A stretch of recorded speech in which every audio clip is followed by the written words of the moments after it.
Recording by Birha Entertainment, UP 64।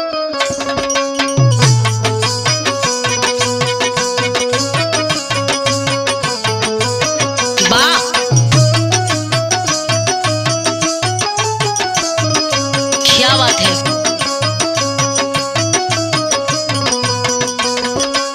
जियो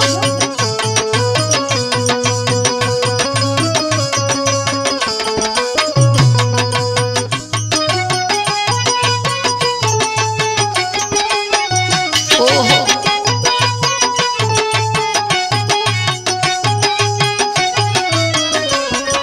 अरे जिया ओहो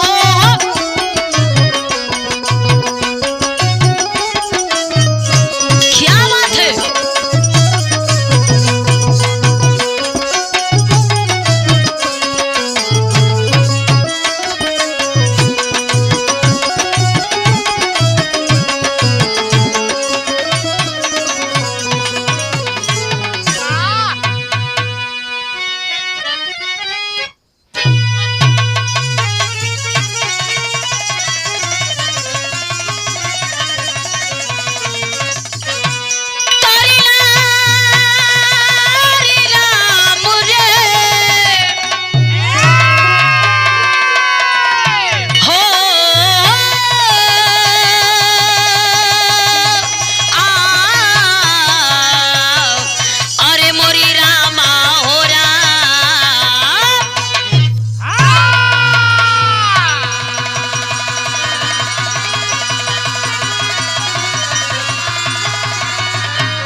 जिसने सर संविधान का है नक्शा बनाया। बाहरे मेरे देश के वीर पुरुष लोग बतावेला भैया इतिहास में नाम कायम हो और जब तक सूरज चांद रहेगा तब तक बाबा BR अम्बेडकर जी का नाम रहेगा। ए बाबू हम भोजपुरी बिरहा गायिका शिवानी शेरनी उत्तर प्रदेश जिला सोनभद्र के धरती से एंड पूरी पार्टी आज बड़ी सौभाग्य के बात बा। आज बड़ी सौभाग्य और सौजन्य से आप परम आदरणीय हमारे बड़े भैया पिंटू मौर्य जी के देख रेख में उनके सहयोग से पंचशील रिकॉर्डिंग स्टूडियो खरमनाशा में एगो बिरहा के रिकॉर्डिंग करावे के अवसर मिलल। बिरहा का शीर्षक बाबा भीमराव अंबेडकर की जीवनी और इस पंचशील स्टूडियो में बैठे हमारे मानिंदगार जीवन आप परमादरणीय कवि श्रीमान विज्ञान विद्यार्थी जी और मेरे कवि जो कि उत्तर प्रदेश रावटगंज के धरती से चल करके इस स्टूडियो में पधारे हुए हैं, आप परमादरणीय श्रीमान विजेंद्र विश्वकर्मा जी, नाल पर संगत कर रहे हमारे धनंजय लाल यादव जी, हारमोनियम पर संगत कर रहे बड़े भैया सुदामा जी, और सहयोगी में हमारे बड़े भैया बेचू भैया, वीरेंद्र भैया जी, बहुत ही सुंदर बिरहा के कलाकार श्रीमान राजूलाल मुरेठा वाले औरंगाबाद बिहार के धरती से चल करके आइल बनी स्टूडियो में, और बहुत ही सुंदर बिरहा के कलाकार आप परमादरी परम संधे आप बड़े भैया सुनील कुमार यादव जी, आप औरंगाबाद के धरती से चल के आइल बनी, और साथी गार्जियन मुकेश यादव जी, आप सभी के देख रेख में एक छोटा सा बिरहा आप लोगों के बीच में छोड़े जा रहल बनी। हमके आशा ना विश्वास बा कि जैसे हर कैसेट के हर गाना के आप लोग आशीर्वाद प्यार दुलार दिहिला, उसी प्रकार से एक कैसेट के और ये बिरहा के भी आप लोगों के आशीर्वाद प्यार दुलार शिवानी शेरने के जरूर मिली। आई मास्टर साहब बिरहा में गजल का नमूना लगल हो, कैसे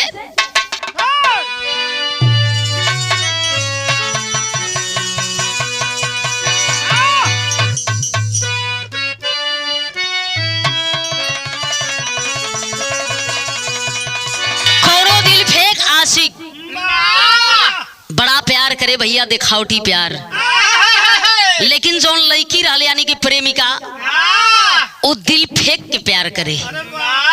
अपना आशिक के एक दिन मजबूरी में समझावतिया, कैसे अरे मैंने तुमको दिल दिया है, अरे मैंने तुमको दिल दिया है, अरे आजमाने के लिए मैंने तुमको दिल दिया। बाबा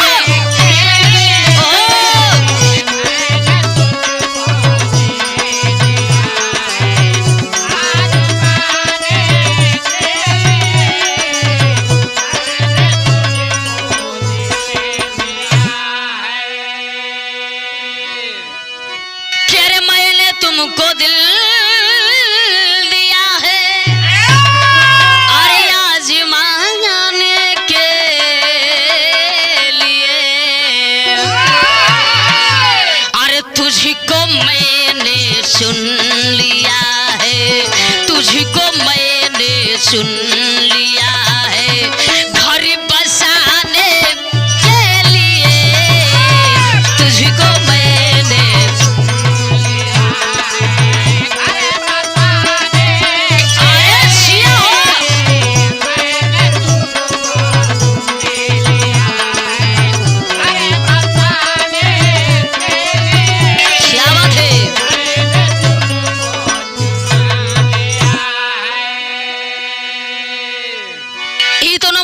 मास्टर साहब, लेकिन भाव में हमरे कवि जी के कलम दो लाइन बड़ी अजब चीज लिखलस, कैसे कर फूल गुलशन में खिले हैं,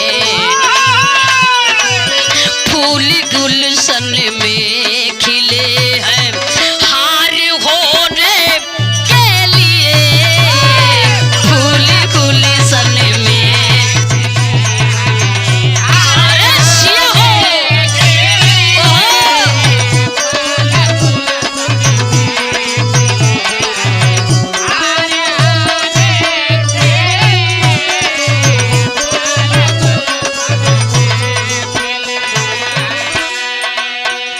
फूल गुलशन में खिले हैं हार होने के लिए, माली भी सेवा किया है, माली भी सेवा किया है, उरी सजाने के लिए माली भी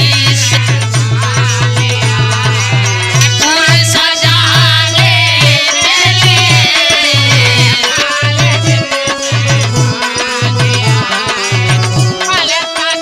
अरे जिया हो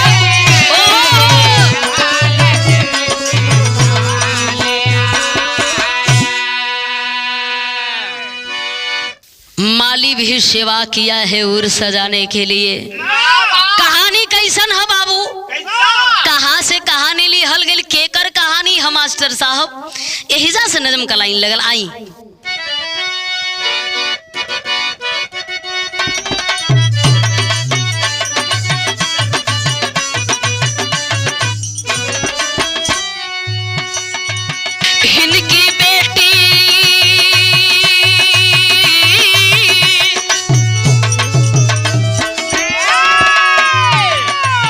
हिंदकी बेटी पर बलिदान की तस्वीर बनी, उन्हीं के खूनों से अंकित मेरी शरीर बनी।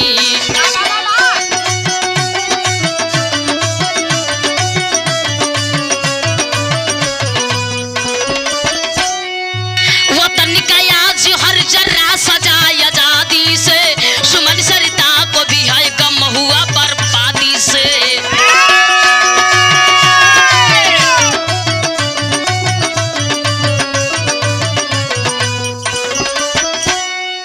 वक्त आया प्रांत एमपी मुस्कुराया है, वक्त आया प्रांत एमपी मुस्कुराया है, इंदौर का महू क्षेत्र आगमन को पाया है।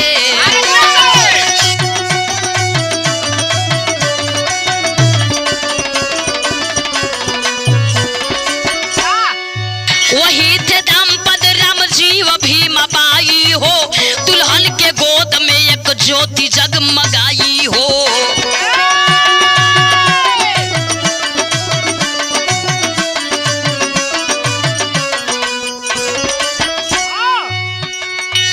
चौदह अप्रैल 1891 जब आया है,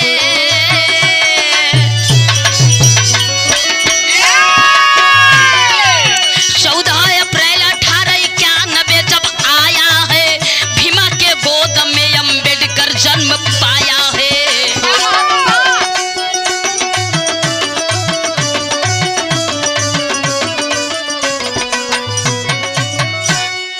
ललाट चमके जैसे भास्कर की ज्योति हो, ललाट चमके जैसे भास्कर की ज्योति हो, चेहरा चांद था बदन है हीरा मोती हो।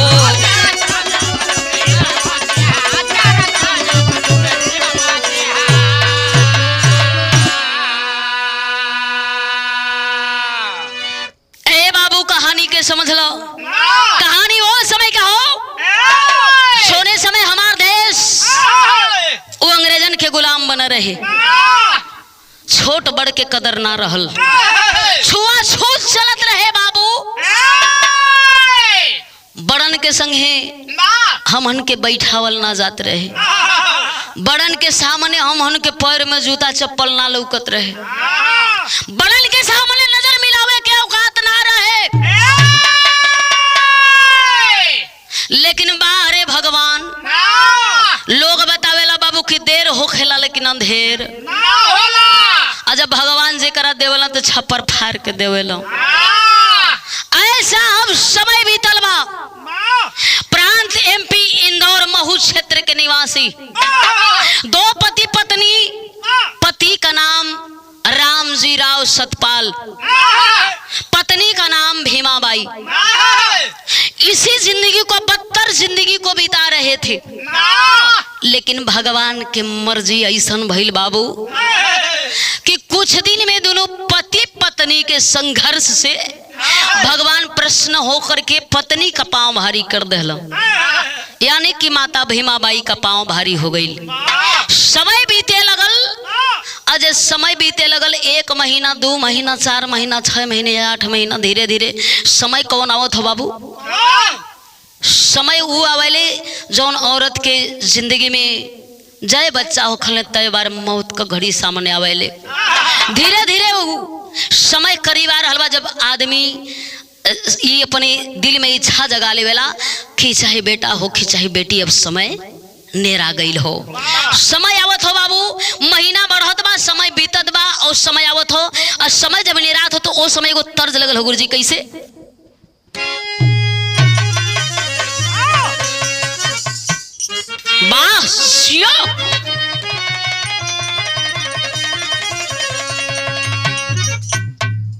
हमरे गुरुजी इशारा कईनी। बड़ा ही सुंदर तर्ज लोग बतावेला बाबू प्यार कई प्रकार का होला। बाहरे गीत पुराने जमाने के गीत हो भैया, आजकल के गीत 4 गो आवत हैं और 4 दने चल जाती हैं। लेकिन बाहरे जो गुरुजी लोग गा के चल गईलन वो गीत कब ओराए वाली ना हो। गीत का लाइन कैसन है मास्टर? अरे प्यार बात जग में बाहर बा,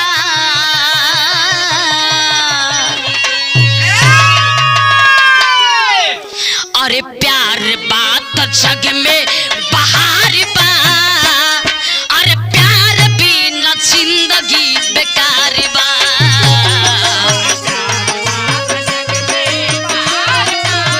क्या बात है?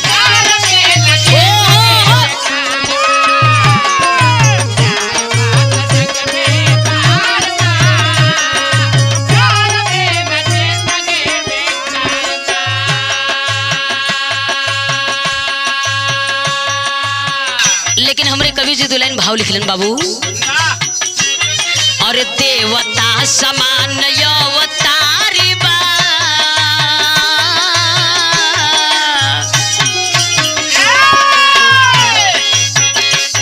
और देवता समान अवतारी बा, और माई दे तो हीरवा के प्यार बा। देवता समान अवतारी बा,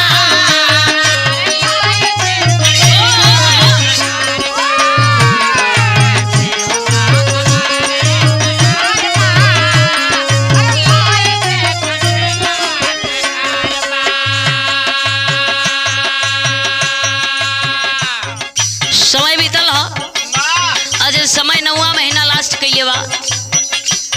14 अप्रैल 1891 के जब दिन आइल ह तो के जन्मल ह बाबू? अम्बेडकर जी अपने माता भीमाबाई के गोद में जन्म लेलन है। ललाट लगे कि हीरा मोती से जड़ल हो, चेहरा लगे कि चांद से सजल हो। चारों तरफ शोर हो गई कि आज राम जी राव के घरे बेटा पैदा भइल बाड़े। राम जी के दुआरा पे बाजे बधाई, धर और धारा सब रहे गीत गाई।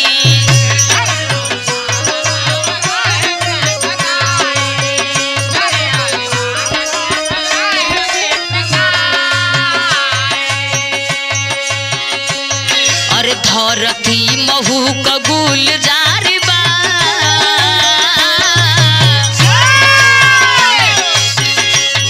अरे धरती महू कबूल जारी बा, अरे माई दे तो हीरवा के प्यार बा।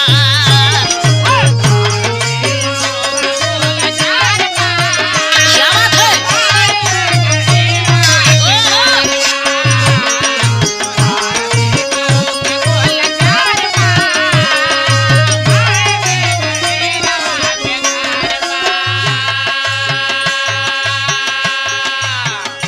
सुन के खबर गांव घर में निमंत्रण भेजाइल बा कि आज राम जी राव सतपाल के दरवाजे पर बधैया बाजी। काहे कि बेटा जन्म ले लेबो।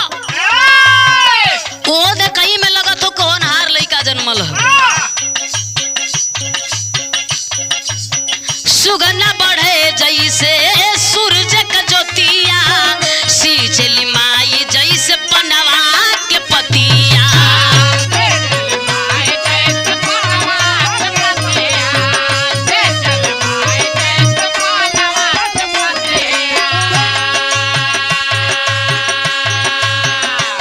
अरे बाबूजी के मोहम्मता या पारी बा,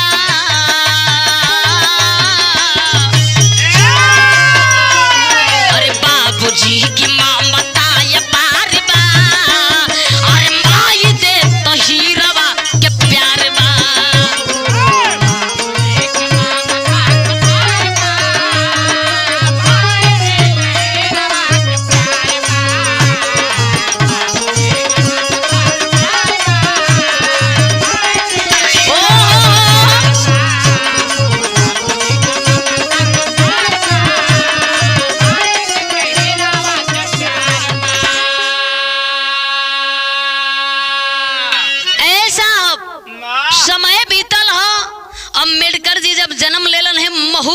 क्षेत्र जोन बा एमपी महू का नगरी गुलगुलाए लगल, चारों तरफ शोर मच गई। ए साहब गांव घर के लोग जुटल बा, पौनी परजुनिया लोग के बोला करके लोग सोहर झूमर गवावत रहे। अपना घर में सोहर झूमर होत बा, बाहरे खुशी के दिन। समय धीरे धीरे बीतल हम, कुछ दिन खुशी बीतल ह। खुशी बीतला के बाद समय कौन आइल है भैया, विदेशिया में भाव लगल है।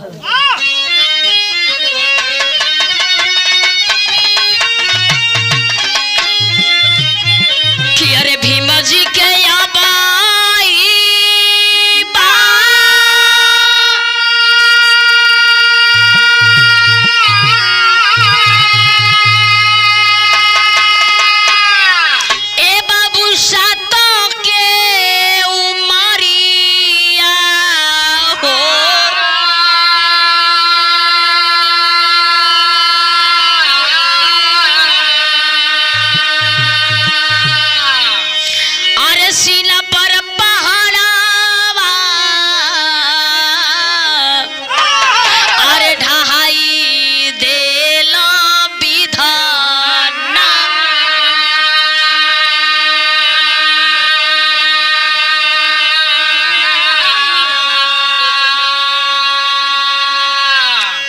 स्वर्गवासी बाबू अरे छोड़ले नौकरिया हो, अरे गौआ के रहिया अरे अन्हार कैले विधान।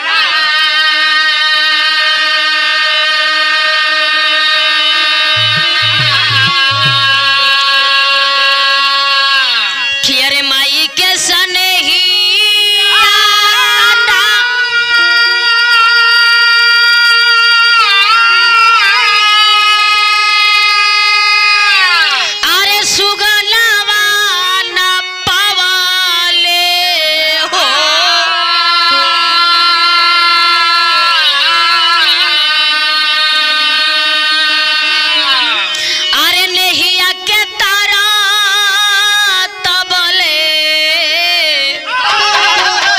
पंचो तोड़ी देले विधान।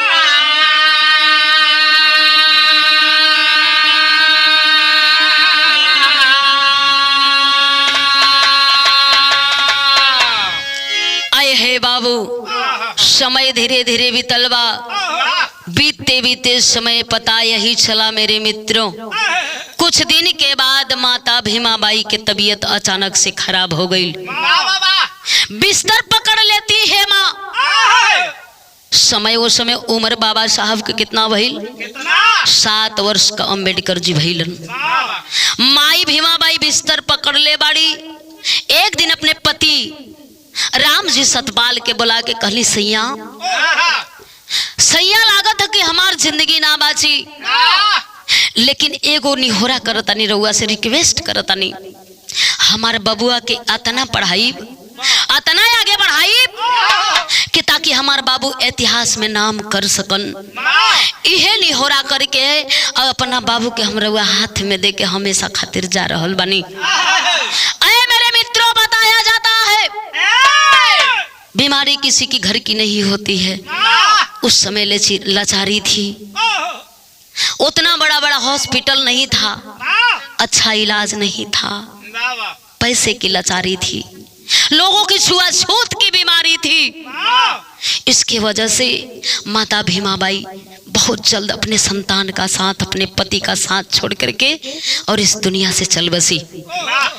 ए भैया, पिता रामजी राव अपने मन में विचार करे लगलन कि आखिर इनकर आदेश बा कि हमरे बेटा के अच्छा से पढ़ावे के बा, अच्छा आदमी बनावे के बा, हम दूसरा के नौकरी करीला, दूसरा के गुलामी करीला।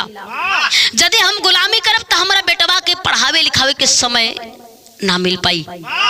करते क्या है मेरे मित्रों, जो नौकरी किया करते थे उस नौकरी को भी उन्होंने छोड़ दिए, नौकरिया छोड़ दिलन। बाबू अपने बेटवा की पढ़ाई लिखाई के बारे में सोच बनावे लगलन। सोच बनौलन तो पहले का मास्टर तर्ज लगल है।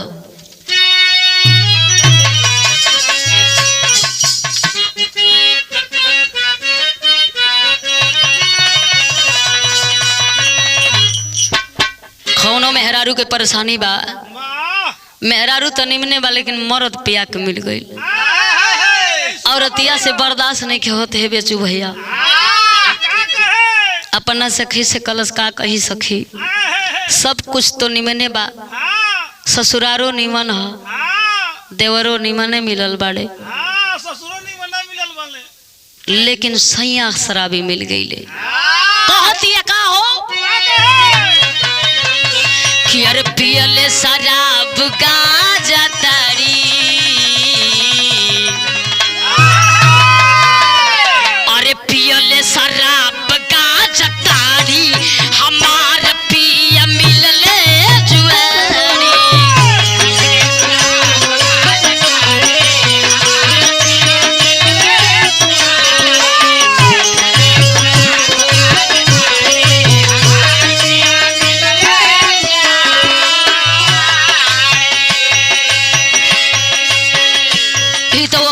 परेशानी रहल, लेकिन इधर पिता रामजी राव सतपाल कैलन का बाबू, बाबू दिहल दाखिला कराई,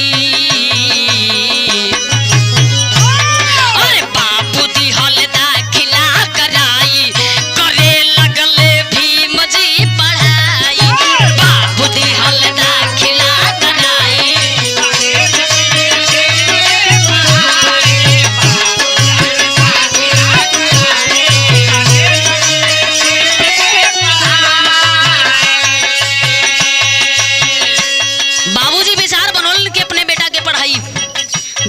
स्कूल में दाखिला कराते हैं बाबू, मेहनत से बुद्धि में तेज हो गई,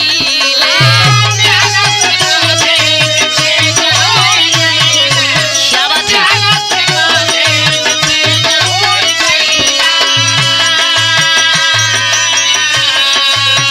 हाई स्कूल में प्रथम पास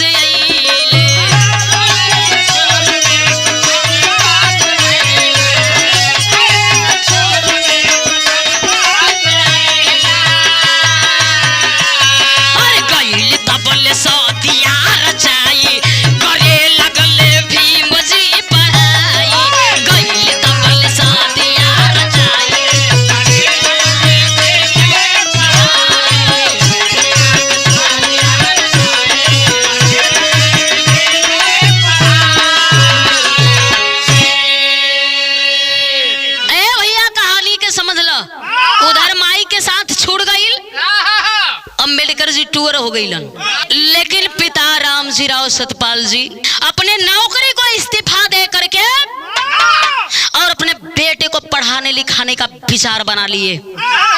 ऐसा स्कूल में गईलन, जा करके दाखिला करैलन, वहां बड़े जाति धर्म के लोग रहा करते थे, छुआछूत की बीमारी थी, तमाम प्रकार का भेदभाव लोग करना शुरू कर दिए।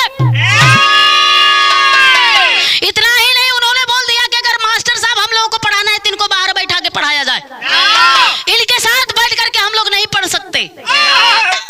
मास्टर भी लाचार थे, जब 10 लोग बड़े हैं तो एक लोग के साथ क्या करेंगे। बारे बाबा साहब की जिंदगी समय बीतल है बाबू, लेकिन लड़का मेहनत करत चलावत हुन।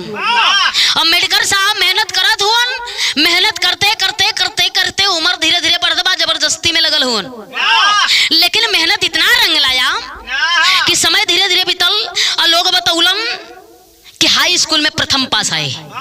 प्रथम पास हो समय हाई स्कूल जे कर लेवे भैया, उनको शील्ड मिलता था, शील्ड से सम्मानित किया जाता था,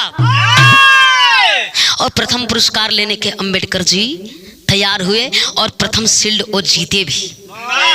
और जब 10वीं पास फाइनली करलन तो पिता रामजी राव असमर्थ हो गए पढ़ाने में।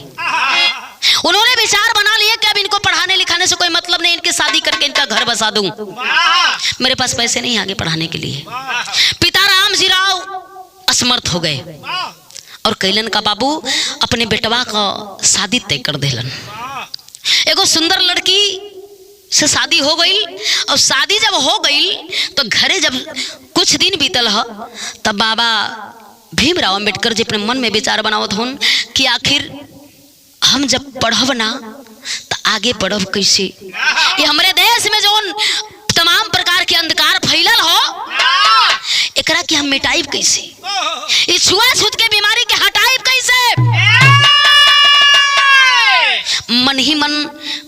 मन में कुछ विचार बन रहल बा, लेकिन कह ना पावत हुन, मन लरुआइल ह। भइल ह का मास्टर, ये जे गीत लगल ह।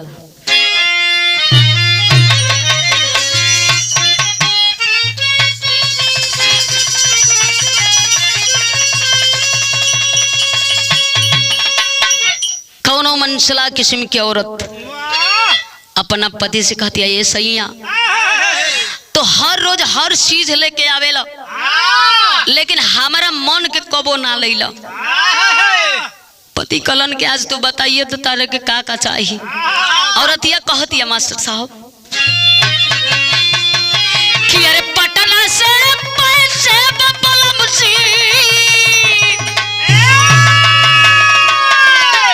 अरे पटना से पैसे बबलम सी, अरे यारा से उठलाली, अरे मंगाईदा छापरा से सुनरिया झालर वाली।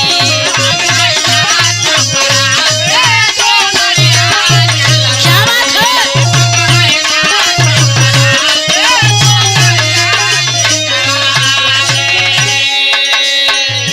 ये तो मनसला मनसली के बात रहल, लेकिन हमारे कवि जी दुल्हन बिरहा में भाव लिखलन, भीम जी के जिंदगी में होका रहल बा बाबू। अरे आगे के अवरुद्ध भइल बा, हो हो हो हो। अरे आगे के अवरुद्ध भइल बा, लालन की पढ़ाई, गरीबी आइल घरवा में नइखे एक पाई, गरीबी आइल घरवा में नइखे एक पाई, गरीबी आइल घरवा में नइखे एक पाई। पिता रामजी राव सतपाल अपने बेटवा के चेहरा देख करके मन ही मन गुनावत हुन कि आखिर इनके मन का इच्छा पूरा ना कर पावत है। इतना बड़ा गरीबी घर में आ गई कि आज बेटा के पढ़ावे से हम असमर्थ हैं। कहे सोचे का सोचे बाबू, मथवा पहाड़ तो धर के सोचे बाबू बतिया,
तब तक उनकर संगतिया आइलन, कलन का हो तारा चेहरा पर जब से देखा तनी कि एनी टाइम मुस्कान रहत रहे और आज तारे आंख में आंसू बा, का बात बा राम जी? कलन का कहीं दोस्त अपने जिंदगी में बहुत कुछ कहनी, लेकिन आज लगा था कि हम झुक जाए। कलन खोल के बोला, कलन का कही भाई हमारे बेटवा अम्बेडकर कहथुन के हम पढ़ाई आगे के करब, लेकिन हमारा लगे पैसा नहीं कि हम असमर्थ बनी। डांट के दोस्त कलन तार दिमाग काम नहीं खे करत, चल जा राजा बड़ौदा के दरबारे, जाके उनकरा से मदद मांगला। लेकिन अम्बेडकर जी अगर पढ़िहन तो उनके पढ़ावल जाई। इतने बतिया जब सुनलन तो पिता रामजी राव राजा बड़ौदा के दरबार में गए हैं बाबू, और जा करके हाथ हाथ जोड़ से राजा से एगो रिक्वेस्ट कैलन। कहलन राजा साहब, कलम बोला, कल हमारे बेटवा आगे पढ़ाई करल चाहत हो, लेकिन हमरे लगे पैसा नहीं बा, हमरे लगे औकात नहीं हो, लेकिन अगर आप चाह देबा तो हमार बेटा बड़ी बढ़िया पढ़त हुन, तेज नंबर लावत हुन, पढ़ लिया। राजा बड़ौदा साथी दोस्त रहलन, समझदारी निभौलन, बाबू मदद करे के तैयार होलन। कल जा तू घरे अपने बेटवा के आगे पढ़े के भेजा, पूरे जिम्मेदारी के साथ हम उनकर आगे पढ़ाई। हे साहब, जब राजा बड़ौदा मदद कैलन है तब बाबा BR अम्बेडकर बम्बई में पढ़े खातिर गईलन है। और जब बम्बई में पढ़े खातिर गईलन है बाबू, तो बताया जाता है कि मुंबई में पढ़े जब लगलन है तो बुद्धि और बढ़े लगल। वो मान के चला कि भगवानिया अवतार आई रहलन, जैसे जैसे पढ़ा वैसे वैसे तो मोती के तरह खिले। भैला का मास्टर सब टेरी में भाव हो।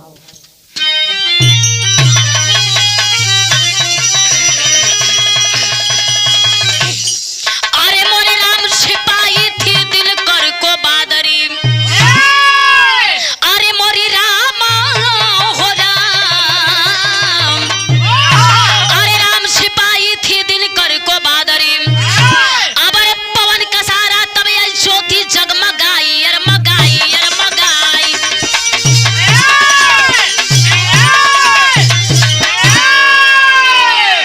अरे मोरे राम छिपाई थी दिन कर को बादरी, पवन पसारा तब है ज्योति जगमगाई, छिपाई थी दिन कर को बादरी। ऐसा अब समय भी चलबा, मुंबई में भेजा के बढ़िया अव्वल नंबर लेकर के अइलन। समय बीतल है, और जब समय बीतल है तब बाबा साहब आगे का और पढ़ाई के तैयारी कैलन। पढ़े बदे कहाँ गईलन? कोलंबिया में। कोलंबिया में जा करके बाबा साहब और बढ़िया पढ़ाई करे लगलन, यानी कि अंग्रेजन से लड़े का तैयारी खैलना। और खैना कब? जब उनके खबर मिलल, जब वो कोलंबिया पढ़े बदे गईलन, तब तक इधर अंग्रेज लोग चढ़ाई कर दिए थे, अपने शासन को जमा दिए थे। और जब सूचना मिलल बाबू, तब तैयारी लगलन करे कि अब ऐसे समझ में ना आई, और हमनी के लाठी से मार के वो लोगन के कबो भागा ना पाई। और हमारे देश में जब अंग्रेज आकर के अपना शासन चला रहा है, तो उसको ऐसे नीति से मारूंगा ताकि लाठी भी न टूटे और सांप भी मर जाए। तैयारी करते हैं बाबू, मन में विचार करने लगते हैं बाबा साहब, अपने देश के गौरव बचाने के लिए, अपने देश के इस दलितों पिछड़ों को अधिकार दिलाने के लिए, जहां तक उनके शरीर में जान रहा वहां तक अपनी जान लगा करके और पढ़ाई को पढ़ते रहे और लोगों से शिक्षा लेने का काम करते रहे। भइल हका मास्टर तर्ज जा लगल है।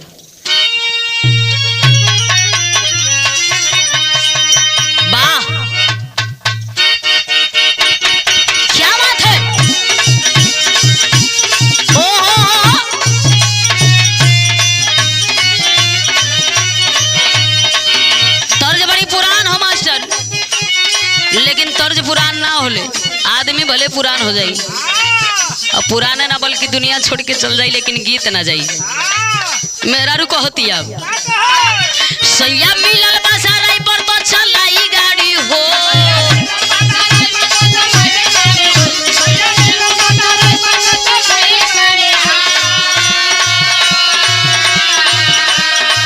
सैया मिलल बाटाराई पर तो चलाई गाड़ी हो, करी पाहुस कपी आई तो लड़ाई गाड़ी हो।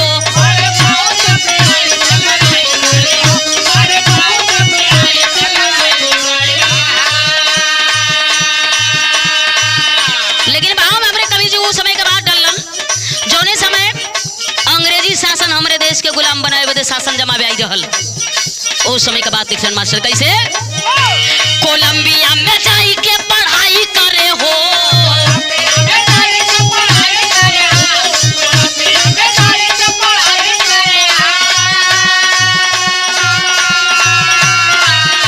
कोलंबिया में जाई के पढ़ाई करे हो, यहाँ के सवा में गोरवा चढ़ाई करे हो।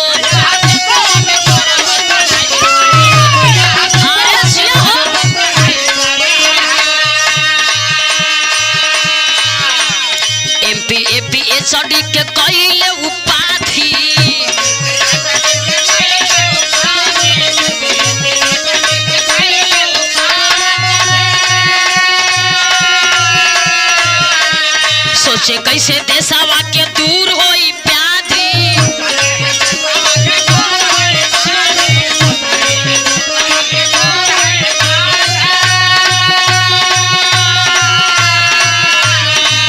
राजनीति बाबा साहब मन लगाई करे हो।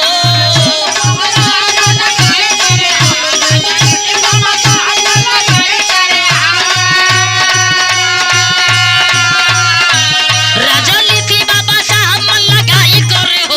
यहाँ से सब में गोरवा चढ़ाई करे हो। यहाँ से सब में गोरवा चढ़ाई।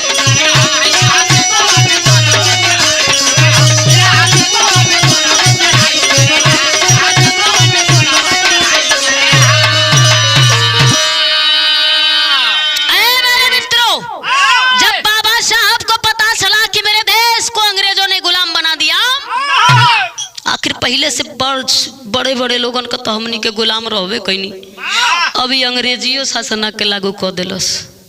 विचार बनाते हैं बाबा साहब, और कोलंबिया में जाकर के जब पढ़त रहलन तो उस समय बाबा साहब राजनीति की पढ़ाई पढ़े लगलन। और जब राजनीति में उतर गईलन है तो प्लान बना दिए कि मैं जीत कर रहूंगा, चाहे मेरा जान भला ही चले जाए, लेकिन गोरवा को भगा के ही रहूंगा। गोरवा मेरे देश पर राज नहीं कर सकता।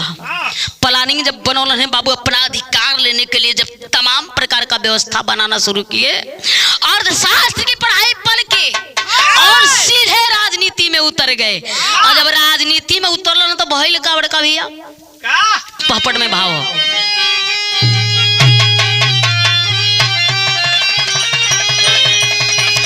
अरे तब अत्याचार देशवा में फैलाई गोरखियाई हो।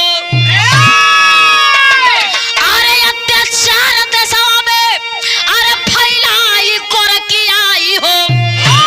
अरे कैसे मुक्ति भारत भूमि पाई गोरखियाई हो।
पढ़ लिख करके सारी डिग्री को लेकर के और भारत में आए तो अंग्रेजी शासन को ललकार दिए कि चलो आपके साथ लड़ने के लिए मैं तैयार हूं, लेकिन लाठी से नहीं, मैं लड़ूंगा तो अपने कलम से। जिस कलम के दम पर हमने सारी डिग्रियां पास किया है, उसी कलम से आपके साथ मेरी लड़ाई होगी। तैयारी कर दिया, ऐलान कर दिया कि आर पार की लड़ाई होगी। अगर आप जीतिएगा तो मैं आपका गुलामी करूंगा, अगर मैं जीत गया तो हमेशा हमेशा के लिए मेरा देश छोड़ के आपको जाना मंजूर है? बोले मंजूर है। और लड़ाई वही जैसे छिड़ल भैया तो भइल हका गुरुजी आल्हा में भावबा।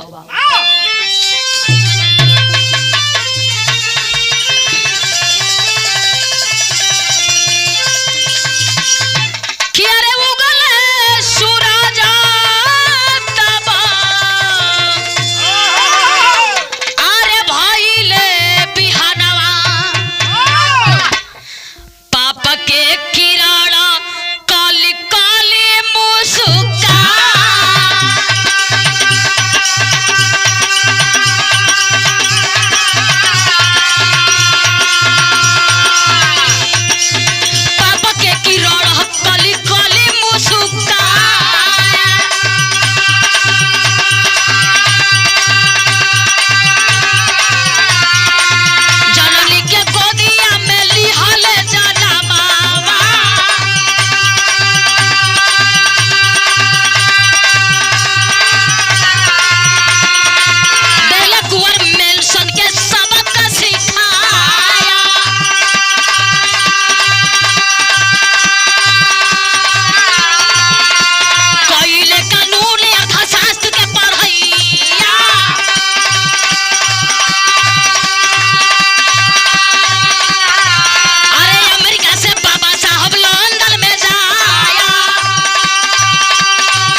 अमेरिका, लंदन, कोलंबिया तमाम जगह से पढ़ करके और डिग्री को पास करके बाबा साहब जब भारत में आए तो उन अंग्रेजों को चुनौती दे दिए, ऐलान कर दिया आर पार की लड़ाई शुरू है।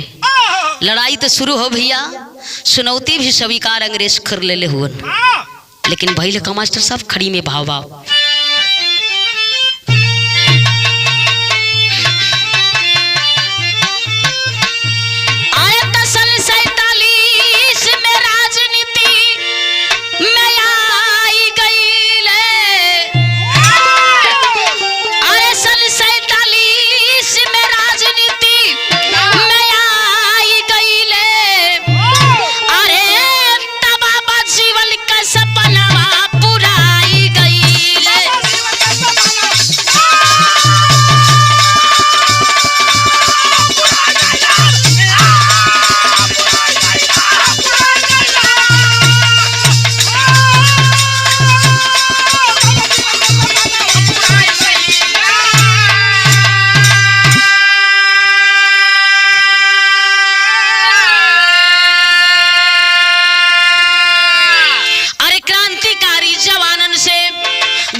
और जब क्रांति की लड़ाई जारी हो गई है बाबू, तो जब जवान अंग्रेज लड़े और अंग्रेज जब लड़े लगलन बाबू तो अपने क्रियाक्रम से हार गईलन।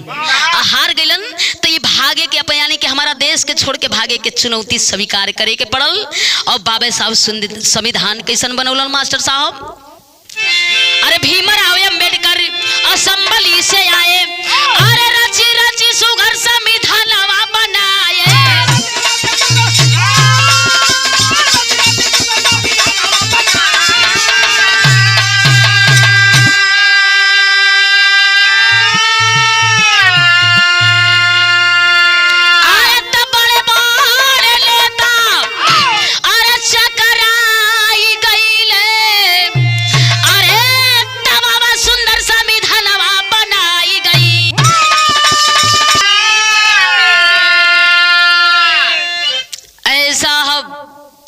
बाबा भीमराव अम्बेडकर जी अपने कलम के जादू से संविधान लिखने का काम करना शुरू कर दिए और उसी कलम के जादू से उन अंग्रेजों को चुनौती से हरा करके अपने देश से भगाने का काम किए।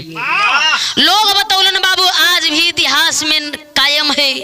संविधान बाबा साहब 26 नवंबर 1949 में बनाए और लागू करने में 2 माह और समय लग गया, जो कि 26 जनवरी 1950 में लागू हुआ।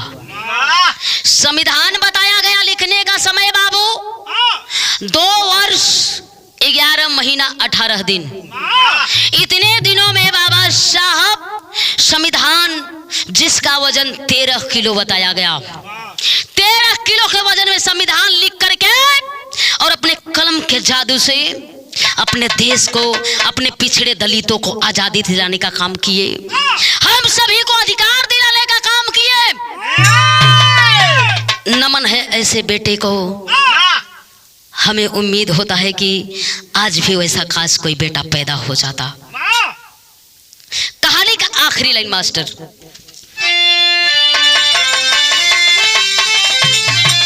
गुरु बिहारी गुरु गणेश, अरे कहती गई गोरी की पढ़ाई, अरे स्वर्ग बसे चंद्रिका कवि, अरे बिजंदर से प्रीत लगाई हो।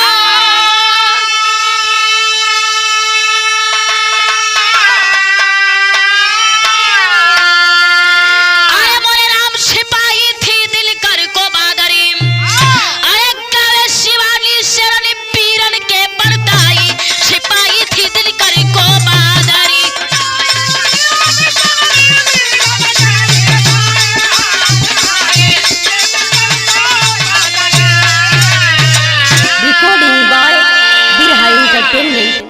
यूपी 64।